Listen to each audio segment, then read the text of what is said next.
Rockstar সিনেমায় machine gun নাই।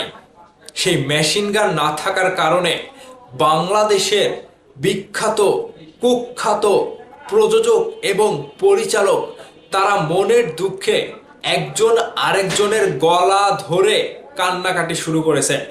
এবং এই রকস্টার সিনেমা নিয়ে তাদের মুখ থেকে একটি কথাও বের হয়নি। প্রিন্স সিনেমার বেলাতে বলেছিল একটা মেশিন গান, দুইটা ফাইট, এটা দিয়েই সিনেমা করলে সিনেমা চলবে। আজকে তাদের উদ্দেশ্যে কিছু কথা বলি। তারা সামনাসামনি না এসে রকস্টার সিনেমা নিয়েও আবারও তারা খেলা শুরু করেছে, এবার অন্য কাউকে দিয়ে, অন্য প্লেয়ার দিয়ে। তো চলুন একটু এদের মুখোশটা খোলা যাক। এবং সাকিবিয়ানরা আপনারা ভুলে যাবেন না, ওরা ভেবেছিল যে কিরে শাকিব খানকে নিয়ে যা তা বলবো, শাকিব খানের কেউ নাই আর। তোরা কি ভুলে গিয়েছিস? কি ভেবেছিস শাকিব খানের কেউ নাই? দিনের পর দিন তোরা একের পর এক মিথ্যা বানোয়াট শাকিব খানের সিনেমা নিয়ে রটনা রটাবি, আর তোদেরকে কিচ্ছু বলবো না, এটা কি হয়? তোরা তো আসলে খবিশের পরিচয় দিলি। এবার রকস্টার সিনেমা নিয়ে এই দুই গাধা সামনাসামনি এসে কিছু না বললেও তারা পেছন থেকে অন্য কাউকে দিয়ে রকস্টারের বদনাম করার চেষ্টা করছে। আপনারা দেখতে পেয়েছেন গত দুদিন আগে একজন রিভিউয়ার, তাকে রকস্টার সিনেমার পেছনে লেলিয়ে দেওয়া হয়েছে। সরাসরি এই দুজন রকস্টার সিনেমার পেছনে না লাগলেও আমার কেন জানি মনে হচ্ছে এরাই ওদেরকে দিয়ে আবারও এই সিনেমাটার বদনাম করার চেষ্টা করছে যাতে রকস্টার হিট না হয়। মানে আমি একটা কথা বলে রাখি, শকুনের দোয়ায় কি গরু মরে রে? ফকিরের দোয়ায় কি গরু মরে? মরে না। আজকে রকস্টার সিনেমায় শাকিব খান যেটা দেখিয়েছে, তোদের বাপ জন্মেও এগুলো দেখাতে পারবি না। তোরাই তো একটা মেশিন গান, একটা ফাইট, একটা সিগারেট, এগুলো দিয়ে শাকিব খানকে নিয়ে সিনেমা করে কাড়ি কাড়ি টাকা ইনকাম করেছিলি। আর তোরাই শাকিব খানকে বদনাম করতেও ছাড় দিসনি, শাকিব খানের মান সম্মান ডোবাতেও ছাড় দিসনি। আজকে তোরা চুপ। রকস্টারের টিজার দেখার পরেও তোরা চুপ কেন? লাগে, জলে, ভেতরে ঢুকে যায়।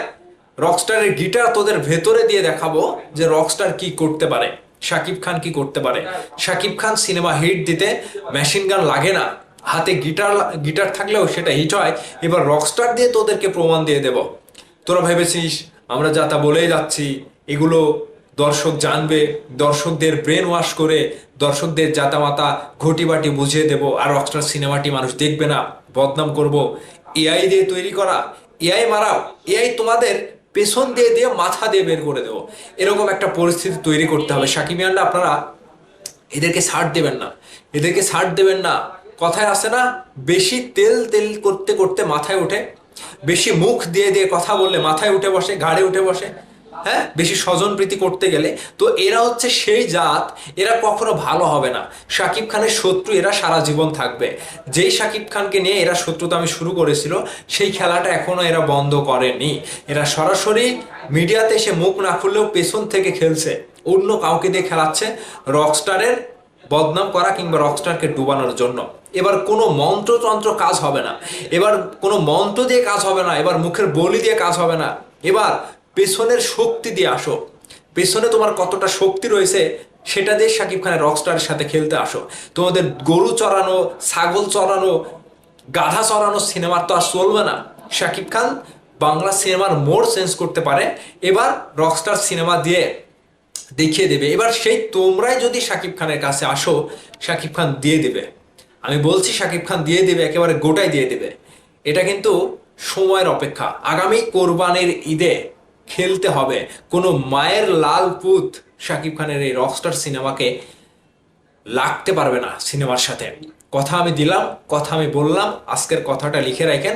এবং পাশাপাশি এই যে এই দুই গাধা শাকিব খানের রকস্টার সিনেমাটি নিয়ে যে বদনামগুলো ছড়াচ্ছে পেছন থেকে, এদেরকে শায়েস্তা করতে হবে। আর আরেকজন বাংলাদেশের বিশাল বড় একটা রিভিউয়ার এআই মারাচ্ছে, ওর কণ্ঠই তো এআই, ওর কণ্ঠই তো জোকার, ওর কণ্ঠই তো রোবোটিক, সে নিজেই এআই।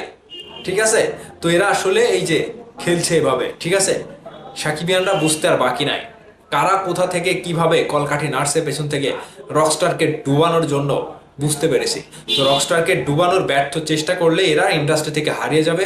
এটা সময়ের ব্যাপার, আগামী ঈদে আমরা দেখিয়ে দিতে চাই আমার কথাগুলো যদি ঠিক থাকে অবশ্যই কমেন্ট করে জানাবেন।